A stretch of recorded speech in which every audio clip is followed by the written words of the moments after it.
안녕하세요. 네, 신명기 프로젝트 첫 시간 이렇게 함께 해주신 우리 학부모님들께 감사를 드립니다. 오늘 그리고 중요한 첫 강의를 제게 맡겨주셔서 감사합니다. 그런데 첫 강의라 엄청 부담이 되는 거 아시죠? 처음에는 이렇게 말씀하실 때 토요일에 하는 아버지 축복 기도팀 그 팀원들과 대화하는 자리라고 생각을 했어요. 그래서 그냥 몇 분 모시고 그냥 편안하게 이야기를 하면 되겠다 이렇게 생각을 했는데 오늘 이렇게 크고 아름답게 이렇게 모임이 커질 줄은 정말 생각을 못했습니다. 우리 지금 박형동 선생님 와 계신데요. 우리 선생님들께도 말씀을 안 드렸거든요. 그랬는데 박형동 선생님은 어떻게 들으시고 제게 와서 질문하시는 거예요. 교장 선생님, 오늘 학부모님들께 신명기 강의하신다면서요. 그래서 신명기 강의라니. 오늘 앞에서 우리 권영우 아버님께서 신명기 프로젝트에 대해서 자세히 설명해 주셨기 때문에 여기 계신 학부모님들은 제가 신명기 강의할 것을 기대하시지는 않겠죠. 오늘 성령님께서 부족한 제게 지혜와 말씀의 능력 주시기를 또 이 시간 함께 인도하시면서 은혜의 자리가 되도록 해주실 것을 기도하면서 말씀드리겠습니다. 제가 오늘 이 시간을 이렇게 준비하는 과정에서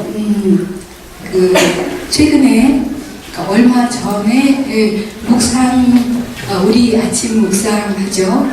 아침 큐티를 하는 그 큐티 말씀 중에 딱 오늘 이 모임의 성격과 딱 맞는 그런 말씀이 제게 들어왔어요. 로마서 15장 14절 말씀인데요. 내 형제들아, 너희가 스스로 선함이 가득하고 모든 지식이 차서 능히 서로를 권하는 자임을 나도 확신하노라. 그러나 내가 너희로 다시 생각나게 하려고 하나님께서 내게 주신 은혜로 말미암아 더욱 담대히 대략 너희에게 썼노니. 바울 선생님이 로마서 서신을 쓰시면서 쓰신 의도를 짧게 설명하시는 말씀인데요. 오늘 이 자리에 모이신 학부모님들은 오시지 않으신 학부모님들보다 또 밖에 세상에 있는 학부모님들, 다른 기독학교에 계신 학부모님들보다 정말 더 귀한 신앙을 가지고 계시고 또 기독교 학교, 기독교 교육에 대한 이해도 분명하신 분들이신 걸로 알고 있습니다. 믿습니다. 또 이렇게 서로 정말 권하면서 우리 아까 말씀하신 것처럼 우리 학교에 성경 통독교실, 기독학부모교실, 또 화요기도회, 그리고 아버지 학교, 또 교실 축복기도 여행 이런 것들에 또 열심히 참여하시는 학부모님들이 또 이 자리에 모이셨다고 생각을 해요. 제가 따로 말씀드릴 것도 없이 서로 권면하고 권하고 정말 좋은 기독 학부모로서 이 자리에 계신데 감히 부족한 제가 또 이렇게 여러분들을 모시고 이야기할 수 있는 것은 우리 이 말씀처럼 제게 주신 은혜로 말미암아서 그 은혜를 나누는 과정에서 우리 학교가 갖고 있는 본질, 우리 학교가 갖고 있는 가장 중요한 정신을 다시 생각나게 하도록 이 자리가 만들어졌다고 생각을 합니다. 앞으로도 또 계속해서 우리가 같은 또 여러 분들을 모시면서 우리 학교가 가져야 할 가장 중요한 가치들을 계속해서 이야기 나눌 것으로 생각을 하는데요. 오늘 제가 그런 의미에서 먼저 저의 부르심, 어떻게 저를 이곳에 불러주셨는가 하는 이야기부터 시작을 해볼까 합니다. 하나님께서 사랑하시는 광성드림학교에 어떻게 저를 부르셨는지 이 말씀을 들으면서 우리 학부모님들은 또 우리 자녀들을 또 우리 선생님들을 또 우리 학부모님들을 어떻게 하나님께서 어떤 과정으로 이 자리에 부르셨을까? 또 우리 학교에 부르셨을까? 우리를 부르신 하나님의 특별한 의도와 계획은 무엇인지를 함께 생각해보면 은혜가 될 거라고 생각합니다. 제가 광성드림학교에 온 지는 아까 설명해 주셨지만 5년이 되었습니다. 2014년 3월부터 근무하기 시작했거든요. 그런데 광성드림학교와의 첫 만남은 2009년 10월이었어요. 당시에 우리 이 광성드림학교의 초대 교장으로 근무하시던 김영자 교장 선생님께서 사실 이제 저와 같은 학교에서 근무를 하셨었어요. 그리고 여기에 교장선생님으로 오셨는데요. 초대 교장선생님으로 오셨어요. 그 교장선생님께서 처음 오셔서 학교의 교육 과정, 기독교 교육 과정, 또 학교의 교육 활동 내용 이런 것들을 그 기본을, 기초를 이렇게 다지시느라고 참 많이 애를 쓰시고 우리 선생님들과 함께 수고를 하셨는데 이제 그 과정에서 당시에 그 이대부족 초등학교에서 PBL, 프로그램 베이스드 러닝이라고 하는 그 수업을 우리 선생님들에게, 광성드림학교 선생님들에게 소개해 달라고 하셔서 제가 온 적이 있어요. 여기서 잠깐 설명을 드리자면 우리가 개교한 것은 2006년인데 2008년에 교장선생님, 초대 교장선생님 오셨다 그러니까 처음 2년의 공백이죠.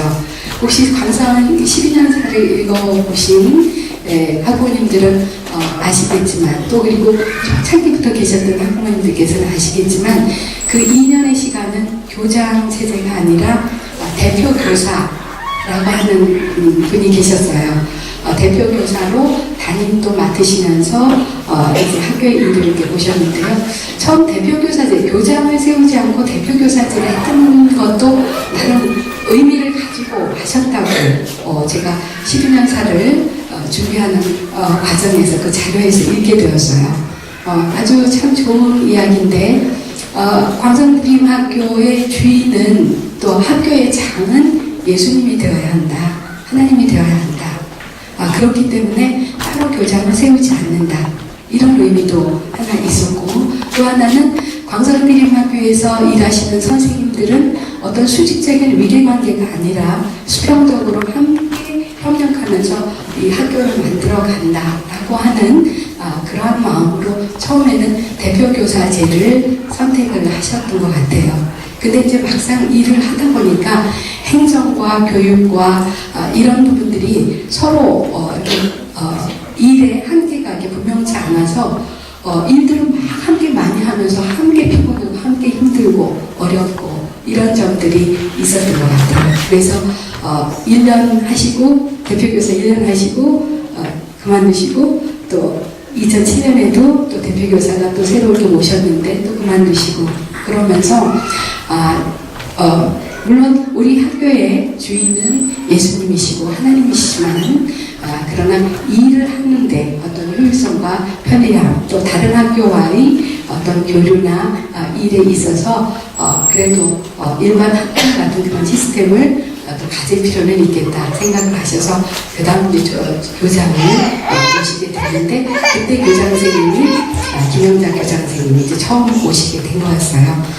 굉장히 열심히 썼죠. 자료를 이렇게 정리하다 보니까 그 김영자 선생님께서 우리 선생님들과 함께 정말 엄청난 수고를 하셨더라고요. 그리고 정말 김영자 선생님 좀 무서우셨어요. 그래서 우리 선생님들을 정말 야단쳐가시면서 그렇게 처음 이 초창기 이 학교의 기초를 정말 튼튼하게 잘 만들어 주셨습니다. 그때 와서 이제 저는 이제 잠깐 이렇게 도움을 드렸던 기억이 있고요. 그리고 2013년 또 윤옥인 도건세 2대 교장선생님이시죠. 윤옥인 교장선생님께서 오셔서 윤옥인 교장선생님께서는 다중지능 이론 전문가시죠. 그래서 우리 학교에 다중지능 이론에 기초한 여러 가지 교육 활동이라던가 교육 내용 이런 것들을 많이 담으셨는데요. 그 윤옥인 교장 선생님께서 스팀 수업에 대해서 또 제게 한번 와서 말씀해 달라고 하셔서 교사 연수를 부탁하셔서 제가 한번 또 와서 우리 선생님들께 스팀에 대해서 소개를 한 적이 있어요. 그리고 나서 2013년 그 해에 윤호균 선생님도 한번 얼핏 제게 광성드림학교에 와서 일하지 않겠냐라고 말씀을 하셨는데 저는 그냥 이렇게 스쳐가는 이야기를 이렇게 들었었고 그리고 나서 또 김영단 선생님께서 한번 제게 또 권하셨어요. 그때도 저는 말씀을 드렸죠. 선생님 저 부족한 거 아시잖아요. 제가 어떻게 광성드림학교에 가겠습니까? 말씀드렸어요. 그리고 나서도 이제 얼마 후였는데 아는 지인의 자녀 결혼식장에 갔는데 거기서 김영단 선생님을 또 한 번 만났어요. 근데 김영단 선생님이 다시 한 번 또 말씀을 하시더라고요. 그러셔서 사실은 오늘 결혼식에 내가 올라온 게 아니라 널 만나려고 왔어. 작정하시고 오셨다고 말씀하셨어요. 그러면서 또 말씀하시는 거예요. 그래서 선생님 저는 교장 탐량이 안 됩니다.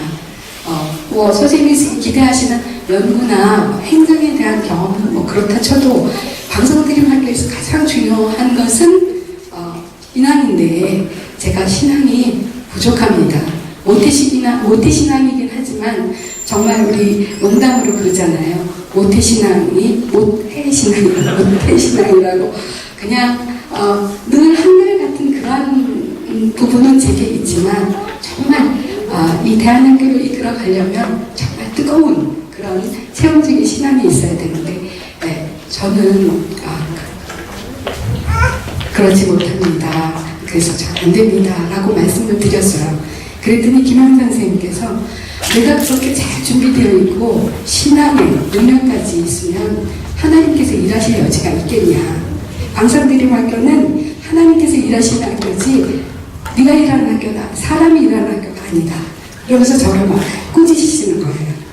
집에 들어와서 기도하기 시작했죠. 걱정이 되었어요. 주님의 부르심 같은데 계속 주저하게 되는 거예요. 십자가를 질 수 있나 부름받아 나서님은 이런 찬송을 교회에서 부를 때마다 저는 그 목소리가 이렇게 늘 그 찬송을 부를 때마다 자신이 없었어요. 아골 곱슬 힘들어도 그리고 그 찬송 부를 때는 늘 한쪽에 이렇게 마음에 불편함이 있더라고요. 그러면서도 이제 언젠가는 십자가 지어야죠. 부르신 곳으로 가야지요. 그렇게 하면서도 아니에요 하나님 지금은 아니에요. 다른 사람 보내세요. 전 부족해요. 늘 이렇게 핑계대면서 조심스럽게 교양 있게 거절하고 정말 제가 지고 가야 하는 그런 십자가는 이렇게 지지 않는 그런 내 모습 그 모습을 또 이렇게 보게 되었습니다. 또 안정되고 그 인정받는 자리였죠. 이대구석의 교감으로 또 물론 이제 제가 4년 교감을 하고 후배들도 행정도 해보고 싶고 또 그러시잖아요. 그래서 제가 4년 교감을 하고 전 다시 과학교사로 내려가겠다. 그래서 그대로 그냥 내려놓고 과학교사로 다시 이렇게 돌아가서 과학 수학교사로 또 다시 이제 일을 하고 있는 그런 삶이었어요. 그리고 앞으로 한 2년 정도 더 일을 하다가 이제 그만두고 약간 편안하게 은퇴하고 그리고 봉사활동, 교회활동 해야지 이런 정도로만 제 인생에 대해서 이렇게 생각을 했는데 이런 제안을 받으면서 정말 이렇게 불안해지기 시작한 거죠. 2013년 말 결국은 정성진 이사장님을 만나 뵙게 되었어요. 그러면서도 또 의심하기 시작했죠. 정말 하나님께서 부르시는 소명의 자리인지. 솔직히 말씀드리면 정성진 이사장님께서 저를 보시고 아니라고 이렇게 이야기해 주시길 바랐던 마음도 있어요. 그리고 근데 정성진 이사장님께서 함께 일했으면 좋겠다라고 이렇게 말씀을 하셨고 그리고 이제 그러면서도 이제 이대부초에서는 확실하게 결정을 하지 않은 상태로 2014년 10년 초로 이렇게 넘어가는 그런 상태였는데 그 10년 초에 이제 이대부초에서는 외부에서 목사님을 거기 교목이 없으니까 목사님을 모셔서 초빙해서 10년 예배를 드려요. 근데 그 신앙 예배 드리는데 외부에서 오신 목사님께서 마태복음 14장 말씀을 가지고 설교하셨어요. 풍랑이 심한 갈릴리 호수 어두운 밤 예수님께서 물 위로 걸어오시잖아요. 유령처럼. 그것을 보고 제자들이 놀랐다가 예수님인 것을 알고 그 다음에 베드로가 소리치죠. 주님이시거든 저로 물 위를 걷게 해주세요. 저로 오라 하십시오 라고 하니까 예수님께서 오라 이렇게 말씀하셨고 베드로는 그 즉시 물 위로 이렇게 뛰어드는 그런 말씀이었어요. 그 말씀을 가지시고 목사님께서 주님과 함께 모험하면서 성장하는 그런 신앙을 갖고 한 해를 시작하라고 그런 말씀을 하셨죠. 편안함에 안주하지 말고 베드로처럼 모험하고 예수님이 하나님의 아들이신 것을 생생하게 체험하는 그런 신앙을 가지라고, 또 다른 제자들처럼 배 안에 앉아서 한계를 정하고 여기까지만 하는 그런 신앙에서 벗어나라고. 제자가 되는 것은 편안한 것, 익숙한 곳에서 떠나서 고통의 자리로 나아가는 것이고, 그 고통의 자리에서 성장과 축복이 더 크다라고 하는 그런 말씀을 선포하셨어요. 그 순간 내 마음이 뜨거워지면서 너도 뛰어들어봐라. 편안하게 내 안에 앉아서 머리로만 아는 그런 신앙에 머물지 말고 이제는 체험하는 그런 신앙의 자리로 나아가라 하는 그런 큰 올림이 제게 있었습니다. 이때 이 예배 후에 가까운 후배이자 또 동료인 한 선생님이 제 마음에 어떤 위로를 이렇게 느꼈는지 찾아와서 이야기를 했어요. 선생님께 주시는 말씀 같죠? 선생님께서 먼저 가시면 나중에 자기도 기회가 될 때 와서 듣겠다고. 제가 여기까지가 제가 2014년 교장직을 수락하고 오게 된 과정이었습니다. 며칠 전 김영단 쌤을 또 다시 만날 기회가 있었어요. 근데 김영단 쌤께서 말씀하시는군요. 저를 이곳으로 부르시기 위해서 몇 년을 새벽기도 하셨어요. 그리고 시작한 과성들이 막요 생활을 이전에는 경험해보지 못했던, 믿음 속에서는 전혀 경험해보지 못했던 여러 가지 일들을 만나게 되었어요. 제 안에 기독교 교육, 기독교 학교, 더 정확히 이야기하면 성드림학교에 대한 이해가 너무나 부족했음을 절실히 깨닫게 되었습니다. 저처럼 성드림학교에 대한 이해가 부족한 학부모님들, 또 그릇된 이해를 그릇된 이해와 그릇된 기대를 갖고 계신 학부모님들도 꽤 있었던 것 같아요. 그래서 학교와 선생님들을 향해서 그런 학부모님들이 무리한 요구를 하기도 하고, 또 당시에는 수준별 영어 수업이 있었는데요. 그 수준별 영어 수업에 대한 갈등이 좀 꽤 있었어요. 해피반, 조이반으로 그 영어 수업을 이렇게 나눠서 운영했는데 아이들 사이에도 그 수준별 수업, 그러니까 해피반, 조이반 그 위화감이 있었는데 학부모님들 사이에도 그게 있어서 학부모님들이 교제를 하실 때에도 해피반, 조이반으로 나눠서 그런 이야기도 들리고, 또 자신들의 기대에 부응하지 않는다고 학교가 마치 동네 학원인 것처럼 학교말에 이렇게 줄줄이 자녀를 빼는 그런 황당한 일도 겪었습니다. 학부모님들 가운데 인가가 되면서 근사한 사립학교를 이렇게 기대하셨는데 그런 기대가 결국 학교의 비전과 철학을 이렇게 가리워버리는 그런 모습을 보면서 두려워졌습니다. 소명으로 불러주셔서 순종하긴 했지만 결국은 저도 하나님을 의지하기보다는 30년의 나의 교사의 경력과 또 오랜 연륜, 또 짧은 지식에 기대어서 저 또한 교만했구나 하는 것을 먼저 느끼고 하나님 하나님께 무릎을 꿇어야 했습니다. 처음부터 다시 시작하자. 나부터 광성드림 학교를 향하신 하나님의 뜻과 비전을 바르게 알고 붙들고 나아가지 생각했습니다. 2014년 12월 월요일 때 제가 학부모님들께 들려드렸던 농부와 도둑의 이야기를 혹시 기억하시는 분 계실지 모르겠어요.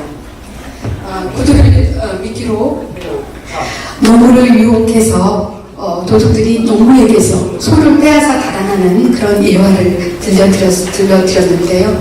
그 예화를 들려드리면서 성공의 유혹에 흔들려서 우리가 지켜야 할 소중한 교육의 본질을 잃어버리지 않도록 세상적인 가치, 성공 이런 것들을 추구하면서 정말 우리가 가진 교육의 본질, 우리 광성대림학교가 갖는 그런 가치를 잃어버리지 않도록 해야 한다고 강하게 학부모님들께 말씀을 드렸는데요. 사실은 학부모님들께 말씀드린다기보다는 제 자신을 향한 외침이기도 했습니다. 그렇게 제가 첫해 나름 제 자신과 또 학부모님들과 힘겨운 싸움을 하고 있는 동안 일기 2013년 만들어졌던 일기 기독 학부모 교실 멤버들은 학부모 기도 밴드를 만들어서 뒤에서 열심히 기도하고 계셨던 것을 나중에 12년사를 정리하면서 또 그 또한 알게 되었습니다. 그리고 감사하게도 2015년이 되면서 학부모의 임원을 비롯한 학교를 사랑하는 많은 학부모님들이 일어나서 뜨겁게 기도하기 시작했어요. 화요기도회에 더 많은 학부모님들이 나오면서 화요기도회가 살아나기 시작했고 또 기독 학부모 교실이 다시 세워지고 뒤이어서 성경 통독교실 도란마 아버지 학교까지 자발적으로 세워지기 시작했습니다. 기독교 학교교육연구소에서 기독 학부모 교실을 운영하는데 기독 학부모 교실 또 오늘의 교회 성경 통독교실 도란마 아버지 학교에서 훈련받은 우리 부모님들이 스스로 강사가 되고 스텝이 되어서 각 모임을 이끌어가기 시작했습니다. 그리고 2016년부터는 토요일 아버지들의 교실 축복 기도 여행까지 시작되었죠. 각 모임마다 학부모님들의 뜨거운 기도와 헌신, 또 성령님의 감동하심과 역사하심을 보면서 저는 열심히 눈물을 흘릴 수밖에 없었습니다. 부끄러움과 감사의 눈물이었겠죠.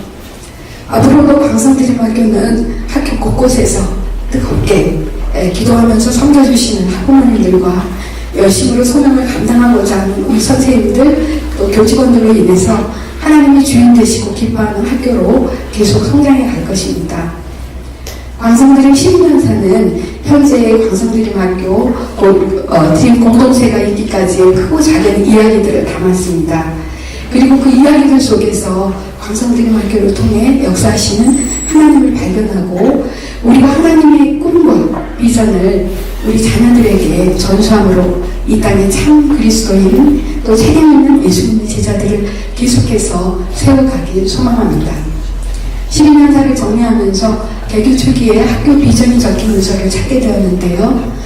이번 12년사 문재진 목사님이 쓰신 글 읽어보시면 그곳에도 이 내용이 있습니다. 학교의 비전에 대한 이야기인데요. 기독교적 인재는 실력 있는 사람이다. 인재란 영재와 구분되어져야 하고 실력이란 성적과 구분되어져야 한다. 우리 학교는 영재교육을 표방하지도 성적을 올리는 교육을 표방하지 않는다. 실력 있는 사람이란 영육간에 저력이 있는 사람이고 저력이 있다는 것은 그 안에 내포된 힘이 있다는 뜻이다. 즉 실력 있는 사람은 그 사람 안에 잠재적인 힘이 있어서 그 힘을 발휘해야 할 때 온몸을 다해 헌신하는 사람이다. 그 실력은 예수님처럼 섬기고 봉사하고 희생하는 모습으로 실천될 것이다. 시간이 지나고 사회가 변하면서 교육의 내용과 방법, 구체적인 활동들은 변화할 수 있습니다. 그리고 변화해야만 한다고 생각합니다. 그러나 학교의 비전, 학교의 철학은 지켜가야 합니다. 그래서 그 비전대로 우리가 실력 있는 기독인재가 되도록 우리 자녀들이 정말 실력 있는, 역량 있는 그런 기독인재가 되도록 하기 위해서 우리 초등과정에서는 아이들이 신나고 즐거운 배움으로 예수님처럼 사랑하고 섬기는 삶의 기초, 기본을 인성, 영성 교육에 초점을 맞춰서 충실히 배울 수 있도록 하고 있습니다. 또 중등 과정에서는 자신에게 허락하신 재능과 은사를 보다 적극적으로 개발해서 예수님의 제자로서의 역량과 실력을 키워가도록 하고 있습니다. 특별히 광성대림학교에서는 우리 학생들이 내일의 성공적인 삶을 위해서 오늘은 포기하고 오로지 공부에만 매진하는 공부와 대학 입시가 우선이 되는 교육은 하지 않겠습니다. 미래를 위해서 고통스러운 배움을 맹목적으로 견디는 삶이 아니라 내일을 준비하는 삶을 살아가면서도 동시에 오늘 제자로 살아가는 삶을 생생하게 체험하며 행복한 배움을 누리도록 하고 싶습니다. 작은 도시락, 자기가 가진 물고기 2마리, 보리떡 5개, 그것을 예수님께 내어드림으로 5,000명을 배불리 먹이고 자신은 물론 모두가 행복하게 만든 그 어린 소년처럼 지금 이 순간 삶의 작은 것들을 예수님께 내어드리며 그 속에서 놀랍게 역사하시는 성령님의 능력을 체험하는 기쁨과 감사의 배움을 우리 자녀들이 갖길 원합니다. 그리고 매일의 행복한 작은 성경의 훈련을 통해서 미래에는 더 큰 성경을 실천하고 세상을 변화시켜가는 용감한 예수님의 제자가 되도록 하는 것, 그것이 기독교 학교인 광성드림학교가 나아가야 할 방향이라고 생각합니다. 그래서 우리 자녀들이 이제 학교를 졸업하고 어둡고 혼란한 세상 속에서 빛이 되어 어둠을 밝히고 소금이 되어 생명을 살리며 사랑과 공의가 가득한 하나님의 나라를 만들어 갈 수 있도록 해야 할 것입니다. 그러나 기독교 교육은 학교만으로, 교회만으로 되어지지 않습니다. 기독교 교육, 학교 교육의 성패는 가정과 학교에 있다고 해도 과언이 아닙니다. 우리 학교와 자녀 교육을 위해서 지금처럼 계속해서 기도로 동역해 주시길 부모님들께 요청합니다. 그리고 학교가 추구하는 비전과 철학을 공유하고 기독교 교육에 대해서 계속해서 배워가면서 협력하시길 바랍니다. 또한 예수의 제자된 삶의 모습으로 먼저 성경을 실천하고 세상을 하나님의 나라로 바꾸어가는 모범을 우리 자녀들에게 보여주시길 바랍니다. 송인수 선생님이 쓰신 만남이라는 저서를 최근에 읽었습니다. 그 속에 십자가를 미분하여 사는 삶이라는 표현이 나오는데요. 십자가를 미분한다. 어떤 의미인지 감이 오시죠? 1980년대 우리나라가 굉장한 혼란기에 있을 때 정말 자기의 몸을 내놓으면서 투쟁하고 싸웠던 많은 사람들이 있습니다. 그런데 그 중에 이제 어떤 분이 나는 그런 용기는 없어. 그렇지만 나는 십자가를 미분해서 살아가면서 내가 하나님 나라를 만들어 갈 거야 라고 이야기하는 그 글을 그 속에 실으면서 십자가를 미분하여 사는 삶이라는 표현을 쓰셨는데 저같이 소심한 저 같은 사람에게는 그 말씀이 더 이렇게 공감이 되었던 것 같아요. 그래서 우리 학생들뿐만 아니라 우리 학부모님들과 선생님들을 포함해서 광성드림 공동체 전체가 하나님을 경외하며 사랑과 헌신으로 매일 작은 십자가부터 시작해서 하나님이 허락하실 때, 해야 할 때 큰 십자가를 지는 자리, 섬김의 자리로 나아가는 그런 예수 그리스도의 제자된 삶을 살아가길 바랍니다. 광성드림 공동체가 진정한 기독교 교육, 기독교 학교, 기독 학부모의 모델이 되어지길 소망하면서 신명기 프로젝트 이것이 우리나라 기독 학부모 운동의 좋은 모델이 되기를 기도하겠습니다. 감사합니다.